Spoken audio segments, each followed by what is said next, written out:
Ini adalah episode ketiga. Pada 2 episode sebelumnya, kita sudah menjawab 3 dari 10 argumen yang selama ini membuat kita yakin bahwa bumi berbentuk bola. Pada episode ini, kita akan membahas topik nomor 4 dan 5, yaitu soal teori bumi mengelilingi matahari dan gravitasi Newton yang merupakan landasan dari seluruh dogma sains modern. Kita mulai dengan topik keempat, tentang persepsi bahwa Galileo membuktikan teori heliosentrik atau bumi mengelilingi matahari. Manusia sudah ribuan tahun mengamati alam semesta. Apa yang mereka lihat adalah sama dengan apa yang kita lihat saat ini jika otak kita tidak dijejali dengan berbagai propaganda sebelumnya.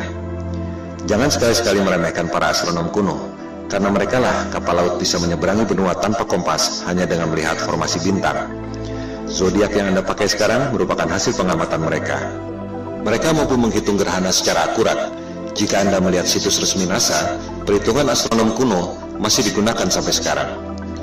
Mereka mampu menghitung pergerakan bintang selama 25.000 tahun yang disebut sebagai The Great Platonic Year.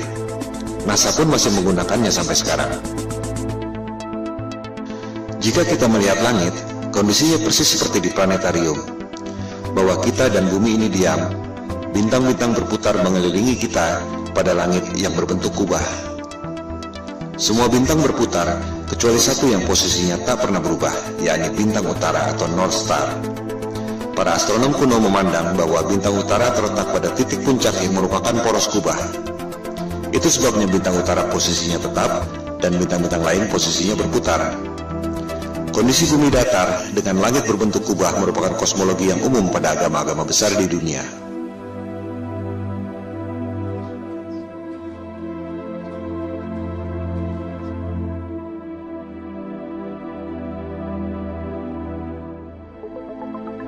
Yang tak banyak diketahui orang adalah peta standar dunia sebelum berdirinya NASA tahun 1958 adalah peta bumi datar. Silakan Anda buka situs Boston Public Library. Anda akan menemukan peta seperti ini. Judulnya, Peta Standar Dunia yang Baru. Ciri-ciri peta bumi datar ialah pusat lingkaran adalah kutub utara. Oleh sebab itulah jarum kompas selalu menunjuk arah utara, yaitu ke pusat lingkaran bumi. Posisinya persis di bawah bintang utara tempat semua bintang berputar, seperti yang telah dijelaskan tadi. Pulau-pulau dan benua-benua tersebar mengelilingi pusat lingkaran, yakni kutub utara. Sehingga, jika kita terbang dari barat ke timur, akan kembali ke tempat semula di barat, sesuai arah jarum kompas yang selalu menunjuk arah utara, yakni pusat lingkaran bumi. Bagian terluar adalah Antartika, tembok es yang mengelilingi bumi. Jika peta itu di zoom, tulisannya adalah lingkaran Antartika. Tak ada kutub selatan pada peta bumi datar. Antartika bukan benua, melainkan tembok es yang mengelilingi bumi. Boston Public Library itu masih menyimpan arsip peta-peta bumi datar yang merupakan peta standar dunia sebelum NASA didirikan tahun 1958. Antartika bukan benua. Jika di zoom, tulisannya Impassable Ice atau tembok es yang tak dapat dilewati.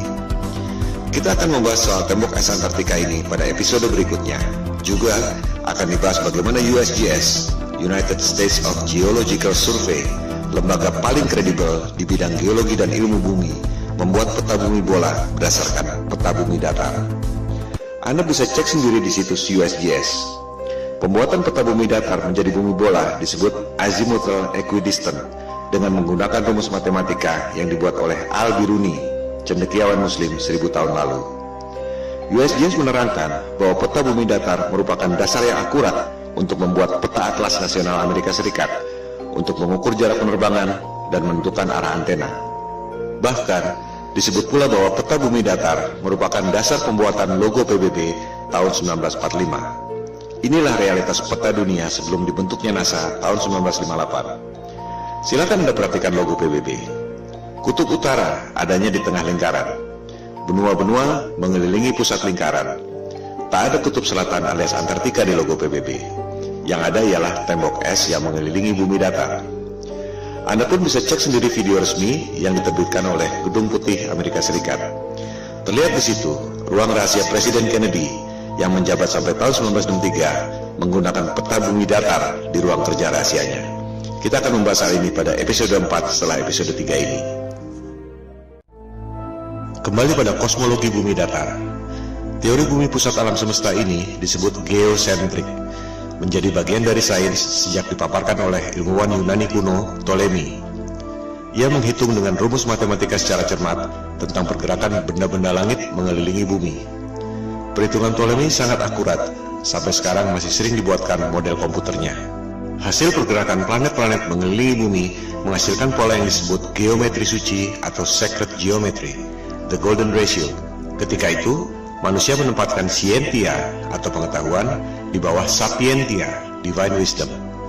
Demikian halnya dengan penerus Ptolemei, yakni cendekiawan Muslim Ibnu Sina. Ia mengemukakan tesis tentang langit ketujuh dan seterusnya sebagai lapisan kubah celestial atau kubah bumi itu. Dari pola pergerakan benda-benda langit seperti itu, kita tentu berpikir bahwa pasti ada kecerdasan ilahiyah, Tuhan yang Maha Kuasa, yang membuat ini semua. Bahwa ruh dan kecerdasan kita berasal dari atas, yaitu kecerdasan transendental. Hal itu yang tak diinginkan oleh sains modern yang mempropagandakan bahwa alam semesta terjadi secara acak atau random. Kecelakaan kosmik dalam galaksi mati yang tak bertuhan, di mana kecerdasan Anda berasal dari bawah, yaitu evolusi dari submolekul. Teori bumi mengelilingi matahari juga sudah ada sejak 2500 tahun lalu. Teori ini dikemukakan oleh penyembah dewa matahari, Martianus Capella. Sains barat menganggap teori bumi mengelilingi matahari dikemukakan oleh Copernicus, dilanjutkan oleh Galileo. Padahal Copernicus dalam bukunya mengatakan bahwa ia sangat dipengaruhi oleh Martianus Capella, tokoh pagan alias musyrik penyembah dewa matahari yang hidup 2000 tahun sebelumnya. Kebanyakan orang berpikir bahwa Galileo membuktikan teori bumi mengelilingi matahari, seolah Galileo dihukum oleh otoritas agama karena mengatakan kebenaran, bahwa agama adalah korup, saintis adalah pahlawan. Padahal yang terjadi justru sebaliknya. Silakan Anda cek buku The Genesis of Science yang sudah dirangkum pada Wikipedia. Otoritas agama memberi kesempatan pada Galileo untuk membuktikan teorinya. Justru Galileo yang gagal membuktikannya. Pembuktian saintifik yang gagal dilakukan oleh Galileo ini disebut stellar parallax, yang masih dilakukan orang sampai sekarang. Sederhananya seperti ini. Jika Anda berdiri di posisi A, melihat pucuk pohon C, akan terlihat bahwa pucuk pohon C itu seolah berada di depan tebing X. Jika Anda berdiri di posisi B, melihat pucuk pohon yang sama, akan terlihat bahwa pucuk pohon C itu seolah berada di depan tebing Y. Padahal sebenarnya pohon dan tebingnya tidak berubah. Yang berubah adalah posisi dan sudut pandang Anda. Analogi sederhana itu diterapkan pada sudut pandang kita lewat teleskop jika betul bumi berputar mengelilingi matahari dalam 12 bulan. Ketika bumi berada di posisi A, katakan pada bulan Januari, kita melalui teleskop akan melihat bintang C, posisinya ada di depan rasi bintang X. Setengah tahun kemudian, misalnya pada bulan Juli, kita melalui teleskop akan melihat bintang C, posisinya ada di depan rasi bintang Y.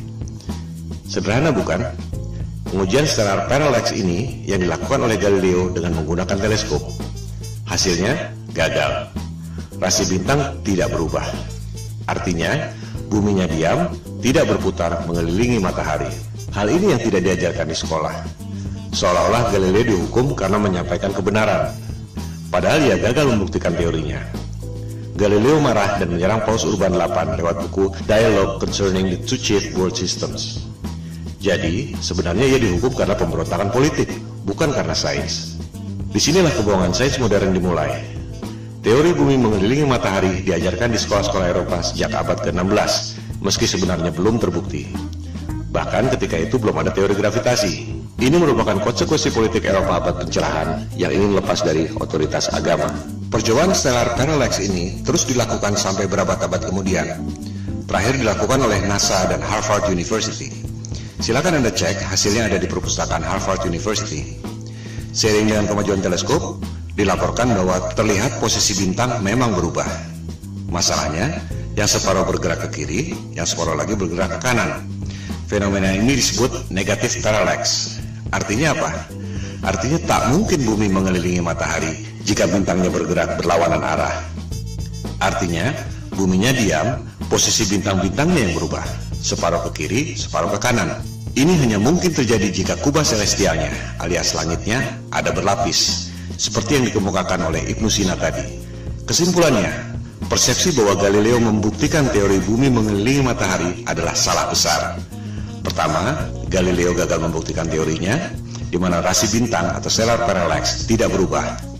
Kedua, sampai zaman modern pun, NASA dan Harvard University tak berhasil membuktikan stellar parallax. Yang ada justru negatif parallax, separuh rasi ke kiri, separuh rasi ke kanan. Dengan demikian, terbukti bahwa teori bumi mengelilingi matahari yang dikemukakan oleh Copernicus dan Galileo yang diajarkan di sekolah-sekolah seluruh dunia dan merupakan indoktrinasi ke otak kita semua adalah kebohongan sains modern.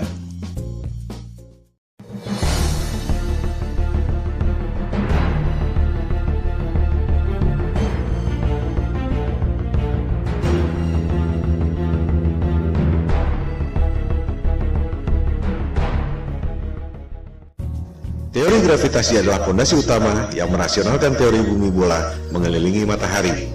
Kita tidak jatuh meski posisi kepala kita di bawah dan kaki kita di atas karena gravitasi. Kita tidak terlempar meski bumi berputar mengelilingi matahari karena ada gravitasi.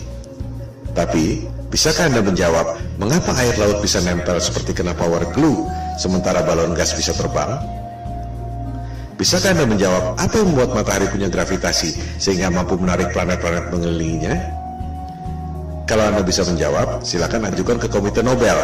Sebab Einstein pun sudah berusaha menjawabnya dengan teori relativitas dan ia tak dapat hadiah Nobel untuk itu. Kebanyakan orang tak menyadari bahwa gravitasi Newton dan juga relativitas Einstein adalah teori, bukan fakta. Mari kita buktikan. Newton mengemukakan teori gravitasi tahun 1678 untuk merasionalkan teori bumi mengelilingi matahari yang terakhir dikemukakan oleh Galileo tahun 1615. Ketika itu, orang baru tahu ada medan magnet bumi lewat buku yang ditulis oleh William Gilbert berjudul The Magnet. Yang dimaksud The Magnet di sini adalah medan magnet bumi yang membuat jarum kompas selalu menunjuk arah utara. Gilbert mengatakan bahwa bumi ini seperti medan magnet raksasa. Lewat legenda apel jatuh ke kepala Newton, ia berasumsi dan berteori bahwa benda jatuh karena gaya tarik bumi. Persis seperti medan magnet membuat jarum kompas menunjuk arah utara. Padahal, jika kita ganti jarum kompas dengan kayu, maka medan magnet bumi tak dapat menariknya. Dari situ, untuk mendukung teori bumi mengelilingi matahari, Newton berasumsi dan berteori bahwa planet-planet mengelilingi matahari karena gravitasi. Ia pun membuat rumus gravitasi yang terkenal itu. Rumusnya memang benar, menghitung massa dua buah benda, jarak, dan gayanya. Tapi itu tidak membuktikan bahwa bumi punya gaya tarik. Silakan Anda cek, Newton tak dapat membuktikan mengapa apel jatuh ke kepalanya secara vertikal, tapi bumi terkena gravitasi matahari, berputar keliling-keliling, tak ada habisnya. Sebuah fenomena bisa dijelaskan lewat penjelasan saintifik yang berbeda. Mari kita ambil beberapa contoh. 1. Fenomena elektron berputar mengelilingi inti atom. Apa penyebabnya? Newton akan menjawab gravitasi, persis seperti bumi mengelilingi matahari. Betul? Jelas salah. Niels Bohr, ilmuwan penemu kuantum leap dalam atom, mengatakan bahwa itu disebabkan oleh elektromagnetik, bukan gravitasi. Tak ada gravitasi pada atom. Rumus gravitasi Newton sama sekali tak bisa diterapkan untuk menghitung pergerakan atom. Di sini letak inti masalahnya. Ketika Newton hidup, ia tak tahu ada elektromagnetik. Oleh sebab itu ia berasumsi bahwa planet mengelilingi matahari karena gravitasi. Contoh kedua, fenomena matahari dan bulan berjalan pada porosnya. Apa penyebabnya? Newton akan menjawab gravitasi. Memang itu tujuan ia mengemukakan teori gravitasi. Nikola Tesla akan menjawab elektromagnetik. Persis seperti elektron berputar mengelilingi inti atom, suatu hal yang belum diketahui Newton selama hidupnya. Tesla dapat menciptakan semua temuan-temuan yang dahsyat itu yang telah dipaparkan pada episode sebelumnya karena menganggap bumi ini bukan planet yang mengelilingi matahari. Bumi adalah pusat alam semesta yang memiliki energi dahsyat, termasuk menggerakkan matahari, bulan, dan bintang-bintang pada kubah celestial. Ia pun mengatakan matahari dan bulan digerakkan secara wireless oleh medan elektromagnetik yang ada di ether. Lebih jauh lagi, ia mengatakan bahwa kubah bumi atau kubah celestial itu terangkat karena medan elektromagnetik. The only force you need to counter is the electromagnetic force, not gravity. Kata-katanya adalah the only force. Bahasa terangnya, gravitasi adalah ilusi. Tesla pun mengatakan bahwa bintang-bintang menempel pada kubah celestial atau the firmament, bahasa Alkitab Taurat, terjemahan King James. Contoh kasus ketiga, fenomena besi tenggelam dan gabus terapung di air. Apa penyebabnya? Newton akan menjawab gravitasi. Besi tenggelam karena ditarik oleh gaya tarik bumi. Archimedes akan menjawab berat jenis. Besi tenggelam karena berat jenisnya lebih besar dari berat jenis mediumnya, yaitu air. Gabus terapung karena berat jenisnya lebih kecil dari berat jenis mediumnya, yaitu air. Kita lihat, sebuah fenomena bisa dijelaskan dengan paradigma sains yang berbeda. Contoh kasus keempat, fenomena balon helium terbang di udara. Newton dengan paradigma gravitasinya mungkin terpaksa menjawab anti-gravity. Archimedes akan menjawab dengan hal yang sama, berat jenis. Balon helium terbang karena berat jenisnya lebih kecil dari berat jenis mediumnya, yaitu udara. As simple as that. Coba kita simak baik-baik foto ini. Air laut bisa nempel tanpa ada setetes pun yang tumpah. Sementara, kalau kita goyangkan gelas ke atas, air pasti muncrat ke atas sebelum jatuh ke bawah. Padahal, tenaga kita tidak sebesar tenaga samudra. Karena sudah diindoktrinasi sejak kecil dan menganggap bumi bola adalah fakta, kebanyakan orang akan mengatakan bahwa air laut tidak tumpah dan kita tidak merasa bahwa kaki kita ada di atas karena ada atmosfer yang terkena gravitasi. Contohnya adalah gambar ini. Betul? Salah. Itu adalah gambar imajiner tentang medan magnet bumi. Banyak orang mengira gravitasi adalah medan magnet bumi, padahal bukan. Seperti dilihat pada gambar itu, ada jarum kompasnya. Artinya, itu adalah medan magnet bumi yang membuat kompas menunjuk arah utara, bukan gravitasi yang mampu menarik orang ataupun gajah. Gambar tentang gravitasi adalah seperti ini. Di situ tulisannya, gravitasi membuat semua yang ada di bumi ini stabil. Apakah itu gambar ilmiah? Jelas bukan. Kita juga bisa membuat gambar bumi berbentuk kotak, atau bisa juga kita bikin bumi berbentuk trapesium dengan klaim yang sama. Itu semua adalah gambar imajiner. Coba kita perhatikan gambar ilustrasi gravitasi bumi itu. Apa yang janggal? Kita bandingkan dengan gambar medan magnetik bumi sebelumnya. Di gambar kanan itu, kita lihat ada kutub positif, ada kutub negatif. Ada gaya tarik dan ada gaya tolak. Sama seperti gambar besi magnet. Ada gaya tarik, ada gaya tolak. Ini adalah hukum kekekalan energi. Energi tak dapat diciptakan dan tak dapat dimusnahkan. Hanya bisa berubah bentuk. Contohnya, orang niup balon. Jika balonnya mengembang, pasti paru-paru yang niup itu mengempis. Tak mungkin ada balon mengembang terus jika tak ada energi lain yang mengempis. Inilah hukum kekekalan energi. Nah, itu teori gravitasi, ada gaya tarik bumi, tapi tak ada gaya tolak. Di mana logikanya? Ini bertentangan dengan hukum kekekalan energi. Sekali lagi, gambar-gambar pendidikan yang canggih-canggih itu adalah gambar imajiner. Tergantung asumsi orang yang membuatnya, bukan berarti bahwa itu fakta. Newton tak dapat menjelaskan mengapa bumi bisa punya gaya tarik. Yang bisa menjawab itu adalah Einstein tahun 1905. Dia bilang, gravitasi terjadi karena massa yang besar seperti bulan, bumi, matahari membuat ruang dan waktu melengkung. Wow, sungguh ide yang brilian yang tak terpikirkan dalam imajinasi saintis manapun di dunia. Itu yang membuat Einstein seorang jenius yang lain dari yang lain.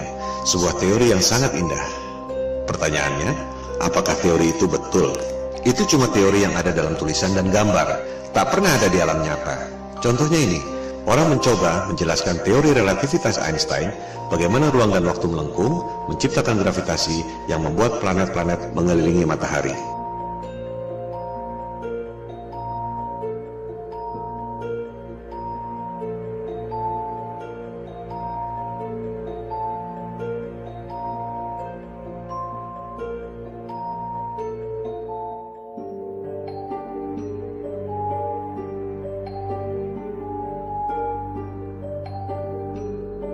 Kita lihat, tetap saja bola-bola yang kecil itu jatuh kan? Tak mungkin ada benda berputar-putar terus selama ribuan tahun. Ini semua adalah teori ilusi, dan orang sedunia terpesona dengan pertunjukan sulap itu. I hate to say this, but there's no such thing as the force of gravity. Well, I wish I didn't know that. Sorry, say that again, Marcus. There's no such thing as the force of gravity. Well, explain that.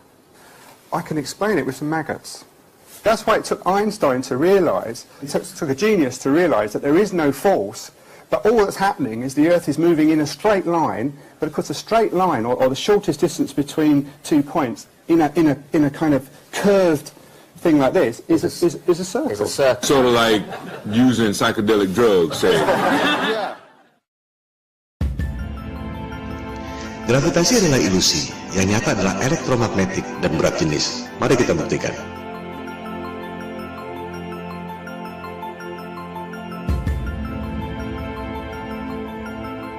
Jadi, betul kata Tesla. Satu-satunya gaya yang harus kita hadapi adalah elektromagnetik, bukan gravitasi. Elektromagnetik bisa kita buktikan lewat benda-benda nyata, bukan cuma gambar-gambar konsep imajiner seperti gravitasi. Huge alternating electric current. On top is a 1 kilogram aluminium plate. So we hear this noise. What's that noise? It's the vibration of the plate because it's vibrating at 2 times the frequency of this one. Whoa!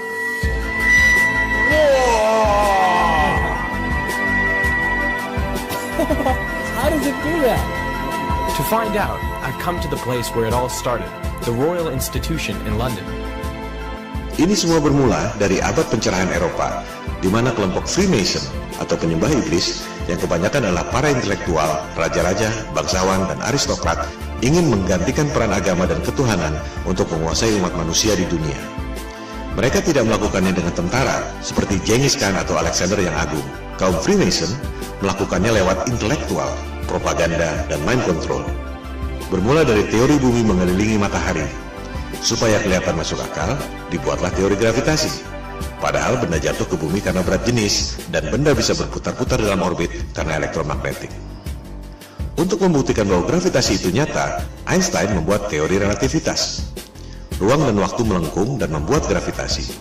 Padahal, kalau konsep itu dibuktikan lewat benda, terbukti bahwa benda-benda yang kecil-kecil itu pasti jatuh juga ke benda yang besar. Supaya kelihatan rasional, dibuatlah asumsi baru. Ada kekuatan maha dahsyat yang membuat benda itu berputar-putar, yaitu Big Bang. Apakah Big Bang itu fakta? Jelas bukan. Itu adalah teori. Bahkan di kalangan mereka sendiri pun, Einstein misalnya, tak percaya dengan Big Bang. Ia berpikir bahwa alam semesta ini steady state, tak ada awal, tak ada akhir. Big Bang dan gravitasi adalah Tuhan palsu sains modern. Semua pertanyaan yang tak terjawab dilemparkan pada dua hal itu. Media-media dan dunia pendidikan mempropagandakan teori Big Bang seolah fakta, lengkap dengan gambar-gambar canggih yang sebenarnya cuma imajiner. Berikut usia alam semesta 14 miliar tahun yang sebenarnya cuma perhitungan matematika berdasarkan asumsi. Oleh sebab itulah Tesla mengatakan, para saintis ini hanya menghitung matematika dari rumus ke rumus, dan akhirnya menciptakan struktur yang tak ada hubungannya dengan realitas. Model alam semesta berdasarkan asumsi matematika itu, jika asumsi dasarnya salah, maka semuanya runtuh. Gravitasi adalah ilusi, yang nyata ialah elektromagnetik dan berat jenis. Oleh sebab itulah, Goethe, intelektual terkenal dari Jerman, mengatakan bahwa gravitasi Newton itu adalah mistisisme sains. Newton menipu diri sendiri. Saya mengutuknya. Itu adalah kosmologi orang gila, kata Goethe. Dengan demikian, kita tutup argumen kelima yang membuat kita sebelumnya yakin bahwa bumi ini berbentuk bola. Gravitasi Newton adalah teori, ilusi, konsep imajiner berupa gambar-gambar yang tak pernah bisa dibuktikan lewat benda. Gravitasi dan juga Big Bang adalah Tuhan palsu yang merupakan pondasi utama kebohongan sains modern.